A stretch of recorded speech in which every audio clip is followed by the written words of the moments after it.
perlu bukti dikumpulkan sebanyak mungkin sebelum cuap-cuap. Oke.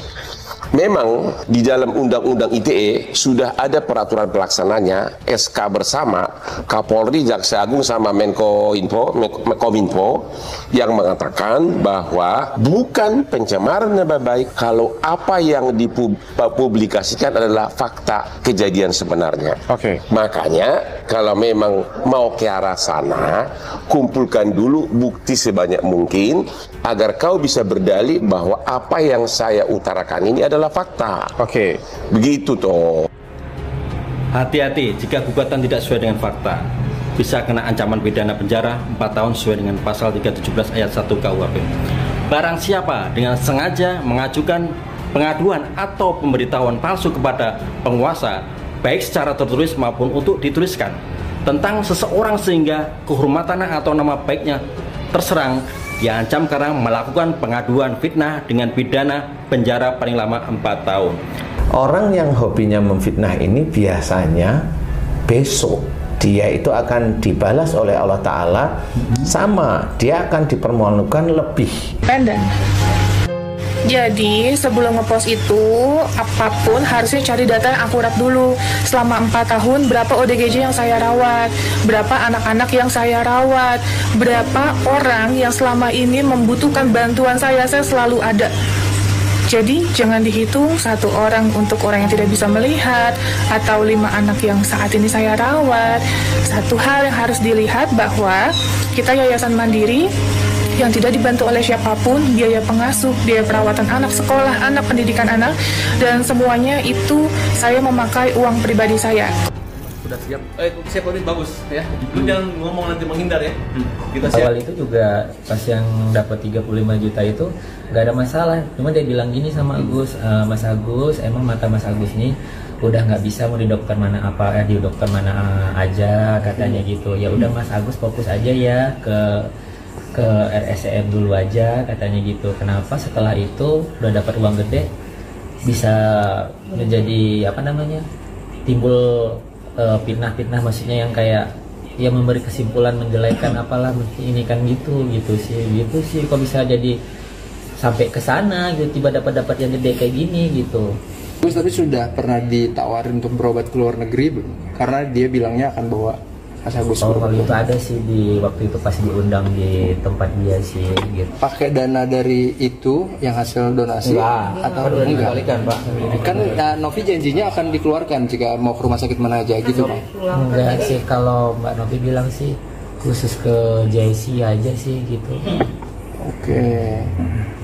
Mas Agus sedih gak sih Mas Agus mungkin sampai sekarang untuk iya kalau rasa kecewa gak sih Mas akhirnya ini kan gitu. Uang banyak untuk buat pengobatan, tadinya rencana akhirnya malah menjadi sebuah masalah seperti ini dan akhirnya secara pengobatan jadi tertunda dan bermasalah. Agus sih nggak dipermasalahkan masalah yang kayak gitu ya. Soalnya kita kan pertama di Densu itu di akhir itu udah dikasih tahu jangan lagi diposting hal-hal yang menyangkut keluarga, menyangkut yang tidak mengaitkan, maksudnya supaya netizen itu tidak berpikir negatif ke kita. Ini semua kita lakukan demi Mas Agus. Ini pun tidak bisa melihat saat ini, tapi Mas Agus punya pendengaran dan punya hati yang baik. Ya, saya masih berpikir baik sama Mas Agus. Saya bukan takut ya, saya tidak takut dengan siapapun, kecuali saya takut hanya sama Allah Subhanahu wa Ta'ala. Silakan laporkan saya kalau emang mungkin ada yang merasa dirugikan ya Mas, atau tidak terima, silakan saya terima gitu, saya terima. Saya pun tidak menyesali pernah membantu Mas Agus, sama sekali saya tidak menyesali. Di sini. Lebih fokus aja ya. Iya, jadi Mas Agus menurut udah fokus berobat aja supaya matanya sembuh kembali seperti sedia kala. Fokus berobat, jangan fokus ini. Nanti bolak-balik BAP segala macam. Nanti down gitu loh. Down nanti. Karena BAP itu polisi juga memeriksa kita bukan gampang. Banyak yang ditanya nanti down, nanti menambah sakit. Mending Mas Agus udah. Mungkin cabut laporan, ketemu sama Mbak Novi. Karena pertamanya kalian itu adalah baik. Ya, niat pertama adalah baik. Pengen membantu, yang ini mau dibantu. Udah, nggak usah lah nanti Don sakit malah lain lagi ceritanya. Itu sih aku ya. Ini aku tidak memihak siapapun karena aku tidak ada dalam situ, aku tidak ada dalamnya Novi, aku tidak ada dalamnya Agus. Tapi aku jangan sampai ini berkembang sampai ke pengadilan. Sampai pengadilan nanti akan riwah juga dengan perintilan-perintilan harus dibuktikan satu-satu. 1 sen pun harus dibuktikan itu uang kemana. Akan ribet. Mas Agus takutnya kondisi nanti makin drop ya. Semangat ya Mas Agus sama Novi. Baikan deh ya. Udah tabayun ya. Agus Salim, korban disiram air keras hingga buta, kini menggandeng pengacara baru, yakni Raden Dadan Mariana dari RD Lau. Kemunculan pengacara barunya ini justru semakin membuat polemik uang donasi yang melibatkan Pratiwi Novianti kian memanas. Polemik itu kian melebar hingga kehidupan pribadi Pratiwi Novianti. Raden sesumbar menyebut Pratiwi Novianti pernah terlibat penggunaan narkoboy. Apa perlu saya bongkar di sini? Dia pemain narkoba. Apa perlu saya bongkar? Saya punya barang buktinya. Ia mengaku memiliki barang bukti dan mengancam akan memanggil BNN untuk melakukan tes urin kepada Novi jika terus mengotot uang donasi.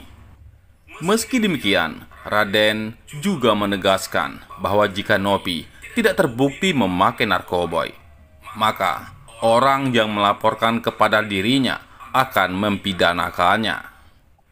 Tak hanya ke Pratiwi Novianti, ia juga meradang setelah mendengar pernyataan John LBF yang menjanjikan Agus 240 juta rupiah untuk mencabut laporannya. Agus kalau mau cabut LP, saya kasih 240 juta. Tapi ngasihnya saya kasih bulanan, ngeri nanti disalahgunakan juga. Jadi dikasihnya bulanan 20 juta selama 12 bulan. Jadi Agus dapat untuk penghasilan biaya kebutuhan rumah setiap hari dari saya. Untuk pengobatannya dari Novi 1,3 M-nya itu. Pengacara Agus pun kini menantang balik John LBF merogohkan uang 5 miliar rupiah untuk kasus uang donasi tersebut. Bahkan ia pun mempertaruhkan karirnya sebagai pengacara sampai Novi dijebloskan ke penjara. Saya tantang John LBF 5 miliar untuk kasus hukum ini ya. Kalau saya tidak bisa memperjuangkan Mas Agus ya, kalau saya tidak bisa memenjarakan Novi, saya berhenti jadi lawyer. Saya berhenti jadi lawyer atau saya tantang John LBF 5 miliar. Berarti RTLO punya uang 5 miliar. Jangan sok kaya ya. Saya punya banyak barang bukti untuk membawa Novi ke ranah yuridis ya. Oke, bener ya, kita pegang omongannya nih. Ingat guys, pegang omongan ini orang. Laki-laki, itu yang dipegang apa? Omongannya jadi jangan kabur. Tag John LBF sekarang juga guys. Tag John LBF, suruh terima tantangan bapak-bapak ini. Karena gue yakin banget Tenovi itu gak bakal bisa dipenjara. Karena atas dasar apa? Atas dasar apa Tenovi itu bisa dituntut terus masuk penjara? Atas dasar apa gue tanya? Sumpah ya, lebih pinteran pengacara dukun ini nih daripada pengacara sana. Kalau mengarahkan kepada pidana nggak bisa. Penggelapan dari mana? Kalau yayasan itu dilindungi oleh undang-undang. Dan yayasan itu uangnya nggak bisa diaudit. Kan akhirnya Agus sendiri yang menyerahkan uang itu ke yayasan. Agus juga ya tanda tangan di bank tanpa adanya ancaman dan paksaan. Karena gue yakin banget mungkin Agus di situ kayak ngerasa, aduh netizen menghujat gue nih, ya udahlah serahkan aja lah uangnya ke yayasan. Tiba-tiba ada pahlawan kesiangan Farhad Abbas sama siapa nih namanya satu, gue lupa lagi tuh namanya. Yang tadinya Agus sudah ikhlas, legowo menerima. Semenjak ada mereka ini nih, semenjak ada mereka ini nih, Agus jadi tiba-tiba berubah gitu loh. Sekarang Agus sedih, tiba-tiba Agus lapor. Udahlah Agus, please stop, jangan dengerin omongan dari luar. Dan buat bapak-bapak yang tadi, ingat janjinya, kalau Tenovi gak bisa masuk penjara, berhenti jadi lawyer. Berhenti gak jadi lawyer. Dan ingat 5 miliarnya kasih John LBF. Dan John LBF juga jangan lupa nih sama kita-kita nih, kasih gue 1 M atau 2 M boleh lah. Baru ini ada pengacara yang bener-bener cocok, klop banget dengan kliennya. Sama gilanya, pengacaranya teriak-teriak, kliennya joget-joget. Gimana? Makanya aku bilang ya, untuk ibu-ibu saat kalian melahirkan, yang kalian tanam, yang kalian buang adalah ari-ari. Ya, mungkin ini kececer, terbuang otaknya. Kayak ginilah hasilnya. Yang ditanam, yang dibuang apa? Otaknya, ari-arinya dimasukkan balik. Kayak gitu hasilnya. Aku bilang, entah apa-apa aja. Saya tekankan sekali lagi, Enak aja gak main enak-enakan lo. Karena bagi saya uang bukanlah segala-galanya. Apaan lo bokis? Kemarin lo ngemis-ngemis di podcast minta pulang ke Aceh. Kenapa saya melaporkan seperti itu? Karena itu menyangkut harga diri saya, nama baik keluarga saya. Berapa harga diri lo? Goceng.